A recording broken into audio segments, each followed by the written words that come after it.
Food ಮಾತ್ರ ಅಲ್ಲ, ಒಂದು ಎಮೋಷನ್ ಕೂಡ ಹೌದು. ಎಲ್ಲ ವೆಜಿಟೇರಿಯನ್ಸ್ಗೂ ಪನ್ನೀರ್ ಅಂದ್ರೆ ತುಂಬಾನೇ ಇಷ್ಟ, ಹೌದಂತೀರಾ ಇಲ್ಲ ಅಂತೀರಾ? ಸೊ ಈ ಪನ್ನೀರಲ್ಲಿ ಮಾಡುವಂತ ಒಂದು special rice item lunch box series ಅಲ್ಲಿ ನಾನು ನಿಮಗೆ ತೋರಿಸ್ತಾ ಇದ್ದೀನಿ.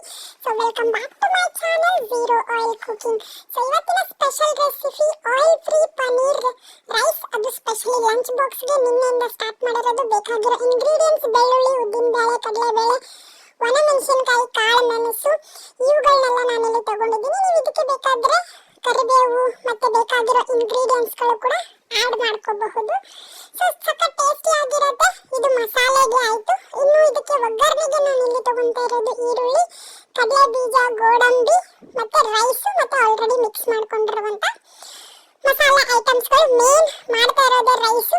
ಸೊ ಆಬ್ವಿಯಸ್ಲಿ ನಾನಿಲ್ಲಿ ಕುಕ್ಡ್ ರೈಸ್ ತಗೊಂಡಿದ್ದೀನಿ, ನೀವು ಲೆಫ್ಟ್ ಓವರ್ ರೈಸ್ ಇದ್ರೂ ಕೂಡ ತಗೋಬಹುದು. ಸೊ ಫಸ್ಟಿಗೆ ನಾವಿಲ್ಲಿ ಮಸಾಲೆನ ಪ್ರಿಪೇರ್ ಮಾಡ್ಕೊಳ್ಳೋಣ. ಅದಕ್ಕೆ ನಾನೊಂದು ಪ್ಯಾನ್ನ ಬಿಸಿ ಮಾಡ್ಕೊಂಡ್ಬಿಟ್ಟು ಕಡಲೆಬೇಳೆ, ಉದ್ದಿನಬೇಳೆ, ಜೀರಿಗೆ, ಒಣಮೆಣಸು ಮತ್ತೆ ಕಾಳು ಮೆಣಸನ್ನು ನಾನಿಲ್ಲಿ ಹಾಕೊಂಡು ಚೆನ್ನಾಗಿ ನಾನು ಇದನ್ನ ಒಂದೊಂದಾಗಿನೇ ಫ್ರೈ ಮಾಡ್ಕೊತಾ ಇದ್ದೀನಿ. ಸೊ ಫ್ರೈ ನೀವು ಯಾವ ಥರ ಮಾಡ್ಬೇಕಂದ್ರೆ ಎಣ್ಣೆಗಿನ್ನೆಲ್ಲ ಹಾಕೊಂಡಲ್ಲ, ಚೆನ್ನಾಗಿ ಬಿಸಿ ಮಾಡ್ಕೋಬೇಕು. ಸೊ ಇದಕ್ಕೆ ನಾನು ಏನು ಮಾಡ್ತಾ ಇದ್ದೀನಿ, ಕರಿಬೇವನ್ನ ಕೂಡ ಆ್ಯಡ್ ಮಾಡ್ಕೊತಾ ಇದ್ದೀನಿ. ಬಿಕಾಸ್ ಕರಿಬೇವು ಕೂಡ ದೇಹಕ್ಕೆ ತುಂಬಾನೇ ಒಳ್ಳೆಯದು. ಇದರಲ್ಲಿ ಅಯನ್ ಜಾಸ್ತಿ ಇರುತ್ತೆ. ಯಾರಿಗೆಲ್ಲ ಹಿಮೋಗ್ಲೋಬಿನ್ ಕಡಿಮೆ ಇದೆ, ದಯವಿಟ್ಟು ನಿಮ್ಮ ಆಹಾರದಲ್ಲಿ ನೀವು ಕರಿಬೇವನ್ನ ಸೇರಿಸೋದು ತುಂಬಾ ಇಂಪಾರ್ಟೆಂಟ್. ಅಡುಗೆಯಲ್ಲಿ ಈ ಥರನಾದ್ರೂ ಪುಡಿ ಮಾಡಿ ಸೇರಿಸಬಹುದು, ಇಲ್ಲ ಚಟ್ನಿ ಪುಡಿಗಳ ಮುಖಾಂತರ ಕೂಡ ನೀವು ತಿನ್ಬಹುದು. ತುಂಬಾ ಜನ ನಾವೇನ್ ಮಾಡ್ತೀವಿ, ಕರಿಬೇವು ಊಟದಲ್ಲಿ ಬಂದ ತಕ್ಷಣ ಎತ್ತಿ ಸೈಡ್ಗೆ ಇಟ್ಬಿಡ್ತೀವಿ ಅಲ್ವಾ? ಸೊ ಅದಕ್ಕೆ ನಾನು ನಮ್ಮ ಮನೇಲಿ ಏನ್ ಮಾಡ್ತೀನಿ, ಅದನ್ನ ಪುಡಿ ರೂಪದಲ್ಲಿ ಸೇರಿಸ್ತೀನಿ. ಸೊ ಅವಾಗ ಅವ್ರು ಯಾರೂ ಇದನ್ನ ಎತ್ತಿಡಕ್ಕಾಗಲ್ಲ, ಇನ್ಕ್ಲೂಡಿಂಗ್ ಮೀ. ನೀವು ಯಾವ ತರ ಕರಿಬೇವನ್ನ ನಿಮ್ಮ ಮನೆಯಲ್ಲಿ ಎಲ್ರಿಗೂ ತಿನ್ನ ಬಯಸಕ್ಕೆ ಇಷ್ಟಪಡ್ತೀರಾ ಅನ್ನೋದನ್ನ ಕಮೆಂಟ್ ಅಲ್ಲಿ ಮರೆಯದೆ ತಿಳಿಸಿ. ಸೊ ಇದೆಲ್ಲ ಮಸಾಲೆ ತಣ್ಣಗೆ ಆದ್ಮೇಲೆ ನಾನು ಇಲ್ಲಿ ಏನ್ ಮಾಡ್ತಾ ಇದ್ದೀನಿ, ಅವುಗಳನ್ನೆಲ್ಲ ಚೆನ್ನಾಗಿ ರುಬ್ಕೊಂತಾ ಇದ್ದೀನಿ. ಅಂದ್ರೆ ಫುಲ್ ನುಣ್ಣಗೆ ರುಬ್ಬಾರ್ದು, ತರಿಯಾಗಿ ರುಬ್ಬಿಟ್ಕೋಬೇಕು. ಸೊ ಇವಾಗ ಒಂದು ಪ್ಯಾನ್ ತಗೊಂಡ್ಬಿಟ್ಟು ಅದು ಚೆನ್ನಾಗಿ ಬಿಸಿ ಮಾಡ್ಕೊಂಡು ಅದಕ್ಕೆ ನಾನಿಲ್ಲಿ ಪನ್ನೀರ್ನ ಆ್ಯಡ್ ಮಾಡ್ಕೊತಾ ಇದ್ದೀನಿ. ಸೊ ಪನ್ನೀರ್ ಸ್ವಲ್ಪ ಬೆಂದಿದೆ ಅಂದಾಗ ಅದಕ್ಕೆ ನಾನು ಸ್ವಲ್ಪ ಕಚ್ಚಿ ಖಾರದ ಪುಡಿನ ಹಾಕ್ತಾ ಇದ್ದೀನಿ. ಸೊ ಪನ್ನೀರ್ ಏನಾಗಿದೆ ನಮ್ದು, ಸ್ವಲ್ಪ ನೀರು ಹಾಕೊಂಡ್ಬಿಟ್ಟು ಪನ್ನೀರ್ನ ಬೇಯಿಸ್ಕೊತಾ ಇದ್ದೀನಿ. ಯಾಕಂದ್ರೆ ನಾನಿಲ್ಲಿ ಆಯಿಲ್ ಮತ್ತೆ ತುಪ್ಪನ ಯೂಸ್ ಮಾಡ್ತಾ ಇಲ್ಲ. ಸೊ ಇವಾಗ ಆಯಿಲ್ ಫ್ರೀ ಕುಕಿಂಗ್ ಅಲ್ಲಿ ಅಂದ್ರೆ ತುಂಬಾ ಜನ ಏನ್ ಅನ್ಕೊಂತಾರೆ, ಇದು ಟೇಸ್ಟ್ಲೆಸ್ ಆಗಿರುತ್ತೆ, ತುಂಬಾ ಡ್ರೈ ಆಗಿರುತ್ತೆ ಅಂತ ಅನ್ಕೊಂತಾರೆ. ಡೆಫಿನೆಟ್ಲಿ ಯಾವುದೇ ತರ ಇರಲ್ಲ. ಯಾವಾಗ ನೀವು ಇನಫ್ ಕ್ವಾಂಟಿಟಿ ಆಫ್ ಲಿಕ್ವಿಡ್ ನ ಆಡ್ ಮಾಡ್ತೀರಾ, ಅಂದ್ರೆ ನೀರನ್ನ ನೀವು ಆಡ್ ಮಾಡ್ತೀರಾ, ಅವಾಗ ಟೇಸ್ಟ್ ಅಲ್ಲಿ ಯಾವುದೇ ರೀತಿಯಾದಂತ ಡಿಫರೆನ್ಸ್ ಆಗಲ್ಲ. ಸೊ ಮತ್ತೆ ಪನ್ನೀರ್ ಅಲ್ಲಿ ಆಲ್ರೆಡಿ ಸ್ವಲ್ಪ ಫ್ಯಾಟ್ ಇರೋದ್ರಿಂದ ಅದು ನಿಮಗೆ ಒಂಥರ ಆಯಿಲಿನೆಸ್ ನ ಕೂಡ ಬಿಡಕ್ ಸ್ಟಾರ್ಟ್ ಮಾಡುತ್ತೆ.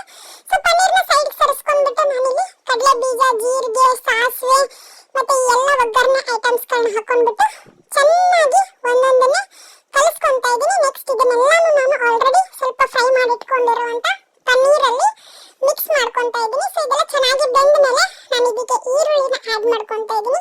ಸೊ ಈರುಳ್ಳಿ ಕೂಡ ಟ್ರಾನ್ಸ್ಪರೆಂಟ್ ಆಗೋವರೆಗೂ ಚೆನ್ನಾಗಿ ಅದನ್ನ ಬೇಯಿಸ್ಕೊಂತಾ ಇದ್ದೀನಿ. ಸೊ ಇದೆಲ್ಲ ಚೆನ್ನಾಗಿ ಬೆಂದ ಮೇಲೆ ಆಲ್ರೆಡಿ ರೆಡಿ ಮಾಡಿಟ್ಕೊಂಡಿರುವಂತ ಮಸಾಲೆ ಮಿಕ್ಸ್ ಅನ್ನ ನಾನಿಲ್ಲಿ ಆ್ಯಡ್ ಮಾಡ್ಕೊಂತಾ ಇದ್ದೀನಿ. ಸ್ವಲ್ಪ ನೀವು ಇದ್ರ ಮೇಲೆ ಬೇಕಾದ್ರೆ ನೀರನ್ನ ಚಿಮುಕಿಸ್ಬೋದು, ಇಲ್ಲ ನಿಮ್ಮ ಹತ್ರ ರೆಡಿ ಕೊಕೊನಟ್ ಮಿಲ್ಕ್ ಇದ್ರೆ ಅದನ್ನ ಕೂಡ ನೀವು ಡ್ರಾಪ್ ವೈಸ್ ಇಲ್ಲಿ ಆ್ಯಡ್ ಮಾಡ್ಕೋಬಹುದು. ಅದು ಕೂಡ ಸಖತ್ ಟೇಸ್ಟಿ ಆಗಿರುತ್ತೆ. ಎಣ್ಣೆ ಮತ್ತೆ ತುಪ್ಪದ ಬದಲು ಈ ತರ ಕೂಡ ನೀವು ಯೂಸ್ ಮಾಡ್ಕೋಬಹುದು. ಸೊ ನಾನಿಲ್ಲಿ ಸ್ವಲ್ಪನೇ ನೀರನ್ನ ಚಿಮ್ಮಿಸ್ಕೊಂತಾ ಇದ್ದೀನಿ. ಸೊ ಅದಾದ್ಮೇಲೆ ಆಲ್ರೆಡಿ ಕುಕ್ ಮಾಡಿರುವಂತ ರೈಸ್ ನ ನಾನು ಇದಕ್ಕೆ ಆ್ಯಡ್ ಮಾಡ್ಕೊಂಡು ಚೆನ್ನಾಗಿ ಮಿಕ್ಸ್ ಮಾಡ್ಕೋಬಹುದು. ಸೊ ನೀವು ಇಲ್ಲಿ ಕಡಲೆ ಬೀಜ ಕೂಡ ಜಾಸ್ತಿಯಾಗಿ ಯೂಸ್ ಮಾಡಬಹುದು. ಕಡಲೆ ಬೀಜ ಬೇರೆ ಏನು ನಿಮ್ಗೆ ತರಕಾರಿಗಳನ್ನ ನೀವು ಆ್ಯಡ್ ಮಾಡ್ಕೋಬೇಕು ಅನ್ಕೊಂತೀರಾ, ಸೊ ಅದನ್ನೆಲ್ಲಾನು ನೀವು ಇಲ್ಲಿ ಆ್ಯಡ್ ಮಾಡಬಹುದು. ಇದು ಲಂಚ್ ಬಾಕ್ಸ್ಗೆ ಒಂದು ಸೂಪರ್ ರೆಸಿಪಿ. ಮತ್ತೆ ಫುಲ್ ಡೇ ನೀವು ಇದನ್ನ ಬಾಕ್ಸ್ ಅಲ್ಲಿ ಇಟ್ಟಾಗ ಕೂಡ ಯಾವುದೇ ರೀತಿ ಸ್ಮೆಲ್ ಬರಲ್ಲ. ಆಮೇಲೆ ಬಿಸಿ ಆರಿದ್ಮೇಲೆ ಹೇಗೆ ತಿನ್ನೋದು ಅನ್ನೋ ಟೆನ್ಷನ್ ಇರಲ್ಲ. ಸಖತ್ ಟೇಸ್ಟಿ ಆಗಿರುತ್ತೆ, ಹೆಲ್ದಿ ಆಗಿರುತ್ತೆ. Paneer one of the best protein resource ಕೂಡ ವೆಜಿಟೇರಿಯನ್ಸ್ಗೆ. ನಾನಿಲ್ಲಿ ಒಂದು 100 ಗ್ರಾಮ್ ಅಷ್ಟು ಪನ್ನೀರ್ನ ನಾನಿಲ್ಲಿ ಆ್ಯಡ್ ಮಾಡಿದ್ದೀನಿ. ನಾನು ಇದನ್ನೇ ನನ್ನ ಮಗಳು, ಆಲ್ಮೋಸ್ಟ್ ನಿಮಗೆ ಗೊತ್ತಿದೆ, ಅವಳಿಗೆ ಇವಾಗ 1.5 ವರ್ಷ, ಸೊ ಅವಳದಾಗಿರ್ಬೋದು, ಮತ್ತೆ ನನ್ನ ಹಸ್ಬೆಂಡ್ ಲಂಚ್ ಬಾಕ್ಸ್ಗೆ ನಾನು ಇದನ್ನೇ ಪ್ಯಾಕ್ ಮಾಡೋದು. ಸೊ ಇವಾಗ ಏನಾಗುತ್ತೆ, ಲಂಚ್ ಬಾಕ್ಸ್ ಅಲ್ಲಿ ಅಂದ ತಕ್ಷಣ ಒಂದೊಂದ್ಸತಿ ಎಲ್ಲಾನು ಮಾಡೋಕ್ಕಾಗಲ್ಲ, ಕ್ವಿಕ್ ಆಗಿ ಮಾಡಬೇಕಾಗತ್ತೆ. ಮತ್ತೆ ಯಾವುದನ್ನ ಜಾಸ್ತಿ ತಿಂತಾರೆ ಅನ್ನೋದನ್ನ ಮೈಂಡ್ ಅಲ್ಲಿ ಇಟ್ಕೊಂಡು ಪ್ರೋಟೀನು, ಕ್ಯಾಪ್ಸು, ಗಿಪ್ಸ್ ಎಲ್ಲ ಇರೋದನ್ನ ನಾವು ನೋಡಿ ಮಾಡಬೇಕಾಗುತ್ತೆ. ಕ್ಯಾಪ್ಸ್ ಅಂದ್ರೆ ಕ್ಯಾಲರಿ. ಓಕೆ, ಸೊ ಅದಕ್ಕೋಸ್ಕರ ನಾವು ಅದನ್ನೆಲ್ಲ ಮನಸ್ಸಲ್ಲಿ ಇಟ್ಕೊಂಡು ಈ ತರ ಮಾಡಿದಾಗ ಹೆಲ್ದಿನೂ ಆಗಿರುತ್ತೆ, ಮಕ್ಕಳು ಕೂಡ ಚೆನ್ನಾಗಿ ಖುಷಿ ಪಟ್ಟು ತಿಂತಾರೆ.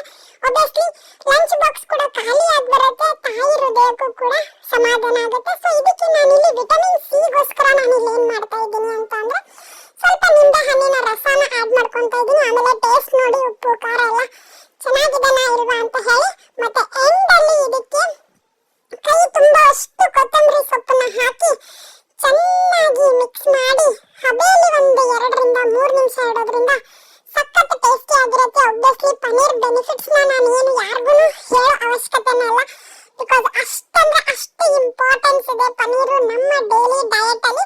ನಾನಿಲ್ಲಿ ಪನ್ನೀರ್ನ ಮಾಡಿರೋದು ಕಡಲೆ ಬೀಜದಿಂದ, ಸೊ ಪೀನಟ್ ಇಂದ ಮಾಡಿರುವಂತ ಪನ್ನೀರ್ ಇದು.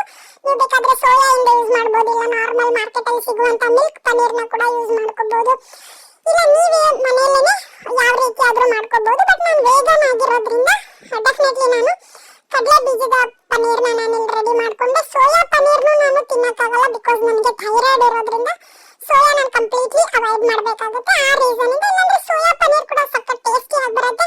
ಸೊ ಈ ತರ ಬಿಸಿ ಬಿಸಿ ಆಗಿರುವಂತ ಈ ಪನ್ನೀರ್ ಫ್ರೈಡ್ ರೈಸ್ ಅಂತೀರಾ, ಮಸಾಲಾ ರೈಸ್ ಅಂತೀರಾ, ನೀವೇ ನೇಮ್ನ ಕೊಡಿ.